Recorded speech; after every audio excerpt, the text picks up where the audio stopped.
Let's talk about Chelsea against Burnley. We'll come on to the new manager in a moment or two, but let's start by talking about Frank Lampard. Merson went after the FA Cup win against Luton, but was his fate sealed by the performance at Leicester? Yeah, I think so. I think that was the actual game, but I still sit here and think he should have been given time. You know, what he did last season, should have given him a bit more time. The games coming up, Wolves and Burnley, you win them two games, it's a bit more rosy. Chelsea were looking to get in the top four this season. If people were telling me, oh, Chelsea had the team because they spent all that money, they're going to win the league, they brought in a 21-year-old who's never played in the Premier League before and another German forward where we still don't really know where his best position is. So just bringing them in and a 36-year-old centre-half who's just going to steady the ship, that doesn't give you the right to win the Premier League. But that's a logical explanation from a fan and a player. But if you're the owner and you've finished top four and I'll give you £250 million, I want you to be contending. I can probably say that, but you still got to say these players they're coming in. They're coming in. You know, I give you 200 million, you bring these players in. A 21-year-old, he's going to be a good player, Havertz. So, you know, people can sit down with me and they can go, he ain't done anything. He will be, as I sit here today, he will be special, a special player. But you can't just... Why does he look the way he does at the moment, then? Because he looks a long way from special right now. You know what? He's a 21-year-old who's come over, his confidence is shot. For me, I think the manager got it right the other night. Play him in the hole, just keep on playing him and just try and get him. You know, he nearly scores on the last play of the game. If that goes in, he walks off the pitch 6'4". You know, at the moment, Jeff, he's 21. He's just come over to a country where we're in lockdown. You know, even though he's 21, you still got parents. Do you know what I mean? If he's having a bad time, you ring up your parents, you go, just come over for a couple of weeks, just spend a bit of time with me and settle in. Or he rings a couple of mates and says, you know what, I'll fly you over, just come over and stay with us. That ain't happening. He has a bad game or he's out the team. He's just got to go home and sit in an apartment or a house and just stew. He's 21. He's an absolute kid. And I feel sorry for him. But I still think Frank should have been given a chance. What he did last season was pulling up trees. No one was wanting that job. They just sold the best player at the time in the world in Hazard. Couldn't bring anybody in. He put all them kids through. James, Abrahams, Mount. We talk about Billy Gilmore. You know, he brought all these players through. You know, and now and Tomori, who's just gone to Milan. You know, he brought all these players through and he looked after the club. He didn't look after himself. Frank didn't look after him. He could have looked after himself and gone, you know what, I'll play all the older players. I can't take a chance with the kids. They might let me down every now and then. He looked after the club and the club didn't look after him. And I take all those points. They hadn't been playing well. I saw his interview, by the way, after that Leicester game. And as ever, Frank was, you know, diplomatic, calm. He would not dig anyone out. I just hope now there's been a change of manager that them young boys don't suffer because of it. On the back of Frank, you know, giving them an opportunity. We saw Mason Mount was left out against Wolves the other night. Listen, the new manager's got to come in, he's got to stamp his authority, he's got to play whoever he believes. Frank's not give them kids the opportunity because he had to give them the opportunity. He still had a lot of experienced players at the football club, but he believed that they were good enough. And a lot of them have shown that they have. But it's a typical reaction from a new manager. You know, come on, where's the big signings? What have you brought in? Who's underachieving? Let's give them the opportunity to prove it. And the other night, you have to say they never. I was actually bored watching Chelsea. Oh, well, it was like watching paint dry, wasn't it? We'll come down in a moment. But paint watches Chelsea dry. Yeah. But Ali McCoy's OK. Then let's take this on a bit further. If you're Mason Mount or Reece James or Tammy Abraham, are the alarm bells ringing after just one team selection?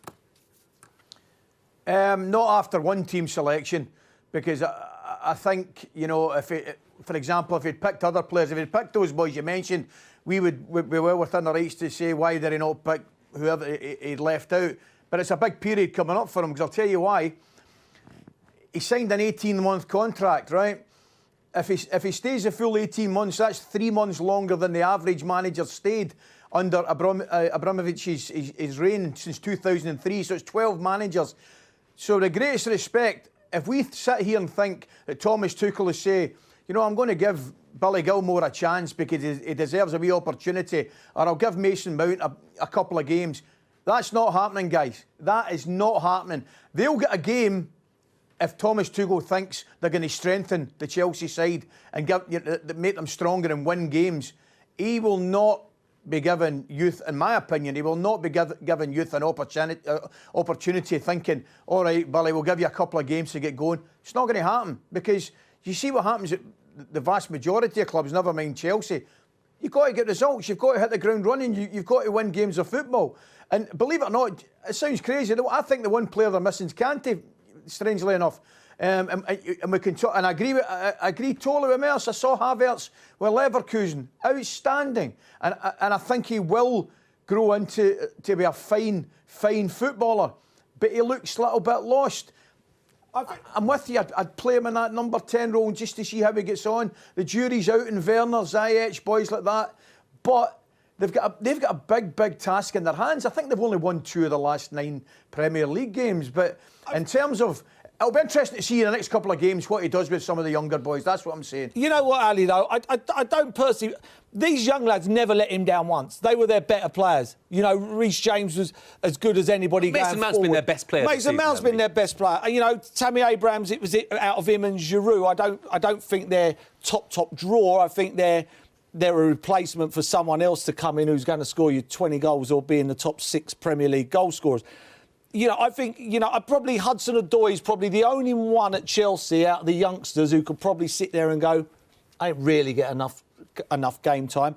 I mean, the others, and I don't, as I say, he's seeing enough in training. What we see in training, what we don't see in training, you know, Tim's been there as a manager, and he's probably gone before, and fans are going, oh, why is Sound-So not playing? But he's seen in training that they're not doing what they should be doing. And, you know, I just think it was a typical manager the other night was, right, who's the players that Frank likes? Yeah. You're out the team. Because if I win this game, which I should win it, it's Wolves at home who are struggling. If I win this and Mason Mount scores and Tammy Abraham gets a goal or James crosses a ball when we score, that's Frank Lampard's team.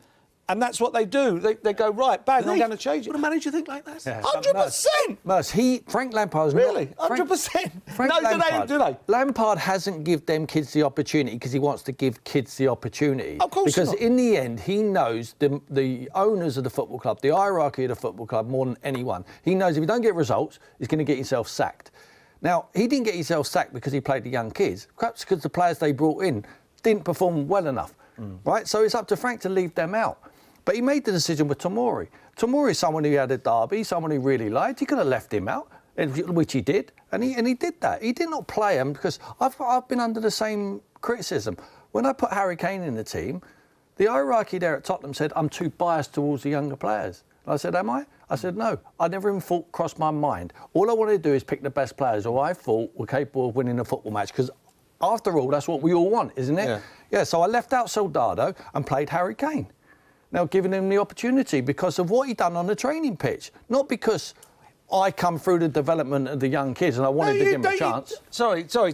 Don't you honestly think that happens? But so, anybody who Frank liked, i.e. Mason Mount or Reece James or Tammy Abraham or whoever, they're not going to play at the moment for the new manager because Frank liked them. Is that what you're saying? In that game the other night, that was a game where Mourinho comes in, right? Who's the player that goes when Mourinho comes in? Who's the player he highlights and he goes, don't want you in the team now? Dele Alli. And Dele Alli was a big part of Tottenham. Pochettino loved him. That's why he wants him at PSG. And you do... If they'd have won 2-0 the other night, or 1-0, and Reece James goes down the wing, crosses the ball, Mason Mount scores, we all sit here now and go, well, that was Frank. Why didn't we just say it's the same as Frank's team? Yeah. And it wasn't. It was different. 800 and something passes, the second most ever or something for Chelsea, and the goalie of the other team of Wolves wasn't man of the match. That is if Man City have 800 and something passes tonight against Sheffield United and draw 0-0, the Sheffield United goalkeeper is putting his hands in ice at the end of the game. They're going to be sore. And it's easy to pick flaws with new managers, aren't they, when they come in, Jolly on? But I think some of the fans at home must have been frustrated. He said, look, if I'm a Chelsea fan, Tuchel said, if I'm a Chelsea fan, I want to be excited. And afterwards he said, quote, the fans would be pleased with 16 recoveries in the final third. Well, maybe they would be pleased if they wondered what the heck he was talking about. What does that mean? Yeah, again, obviously it's going to be new to him. He's going to be coming into an environment where he's going to be scrutinised for everything, and he's coming from a team where he's dominated possession, teams sit back against his teams, and he's got the best players in and he's following every a really game. Popular manager.